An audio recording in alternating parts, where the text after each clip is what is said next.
Olá, meu nome é Evelyn Correia e hoje nesse vídeo eu vou falar a respeito da extraterritorialidade, a lei penal em relação às pessoas, extradição, expulsão e deportação e Tribunal Penal Internacional. Primeiramente, vamos falar da extraterritorialidade. A princípio, a regra é que do princípio da territorialidade, que a lei penal só pode ser aplicada, a lei penal brasileira só pode ser aplicada no seu território, mas existe a exceção que é a extraterritorialidade, que ela vai falar então a respeito da aplicação da lei penal fora do território brasileiro. E ela vai acontecer em dois momentos, que é a incondicionada e a condicionada. A incondicionada ela não precisa de uma condição para que possa ser aplicada ela. Então, para crimes envolvendo presidente da República, genocídio ou referente ao patrimônio ou à fé pública, da administração pública, pode ser aplicada a extraterritorialidade, que é a aplicação da lei penal do presidente da República referente aí à vida e à liberdade dele. E a condicionada precisa de ser seguidas todas as exceções, que são elas: o réu, ele precisa estar no território brasileiro, e esse réu pode ser tanto brasileiro como estrangeiro que praticou um crime praticou um crime contra um brasileiro, né? O fato precisa ser punível no exterior. Ou seja, se aquele réu foi lá e praticou um crime no exterior, onde aquele país é considerado crime, aqui ele vai ser punido com as principais medidas, por conta de ter um filho, um cidadão brasileiro. Ele também precisa estar no rol de crimes que aceitam extradição. E não é possível, ele não pode ter sido absolvido ou cumprido essa pena, porque senão ele não será mais aplicável aqui. E também não pode ter sido perdoado ou ter sido extinto a punibilidade, que seria, em tese, seria, como exemplo, a prescrição do crime. E na condicionada, que haveria então condições, ela seria aplicada nos crimes envolvendo tratados e convenções internacionais, embarcações ou aeronaves, e também, como já havia dito, por brasileiros ou estrangeiro contra brasileiro, mas que este não tenha sido negado aí a extradição e que seja aí requisitado pelo ministro da Justiça. E também vamos falar agora a respeito da lei penal em relação às pessoas, que temos aí a imunidade diplomática e a imunidade parlamentar.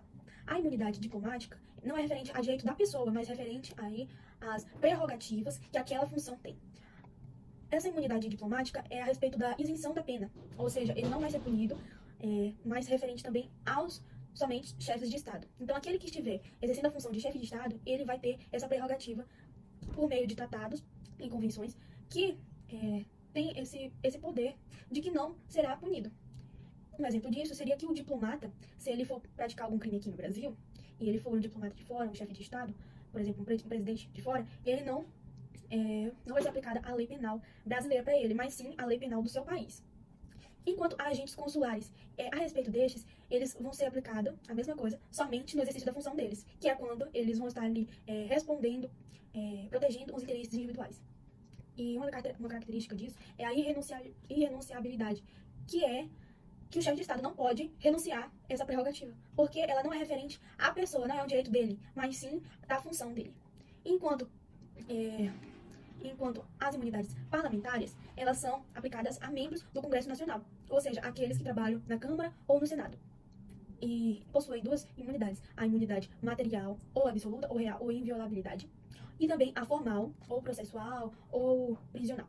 Essa primeira imunidade material, ela protege eles a respeito do direito da expressão dele, da livre expressão, por conta do quê? Que é uma função do cargo deles, que é de dar a opinião deles sem que sejam punidos, tanto civilmente como penalmente. Só que, na imunidade formal, diz que esses mesmos, eles podem sim ser presos somente quando eles forem pegos em flagrante, mas somente em crimes inafiançáveis, e não para crimes de opinião, crimes políticos, essas coisas. E mesmo que eles forem presos, o Congresso se junta, faz uma votação e consegue aí libertar ele e tudo mais. Só que, para eles serem presos de fato, é preciso que eles sejam julgados por uma decisão do STF. E agora vamos falar da extradição, expulsão e deportação. A extradição, ela é a entrega do indivíduo de um estado para o outro. Quando eu falo estado, é de um país para o outro. Então, ou seja, a extradição, ela ocorre principalmente quando esse indivíduo precisa, então, quando outro país precisa dele porque ele feriu algum direito, aconteceu algum crime, então esse país está solicitando ele. Aí ocorre a extradição. Só que a Constituição Federal, ela proíbe a extradição em casos de brasileiro nato e também em relação àqueles que foram processados por crimes políticos ou de opinião.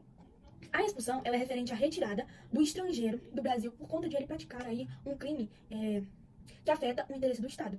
Então, nesse caso, ele vai ser expulso. E se ele voltar ao Brasil, ao país, né, ele vai ser tido como uma desobediência, vai ser expulso novamente, outro processo de expulsão, e aí ele vai estar sendo vai estar cometendo um crime que tem como nome reingresso de estrangeiro. E tem também a deportação, que é quando ocorre alguma irregularidade nas documentações e ocorre então a devolução do estrangeiro ao exterior. Mas pode acontecer também com brasileiros, tá bom? E logo ao regularizar essas documentações, como visto, por exemplo, que regula aí a permanência, que no passado estaria irregular, quando tiver tudo certinho, aí eles podem voltar novamente ao país, sem nenhuma preocupação. Em relação ao Tribunal Penal Internacional, é interessante falar que ele protege muito os direitos humanos, os direitos da humanidade. Ele foi criado para julgar aqueles indivíduos, aqueles agentes acusados de crime contra a humanidade mesmo.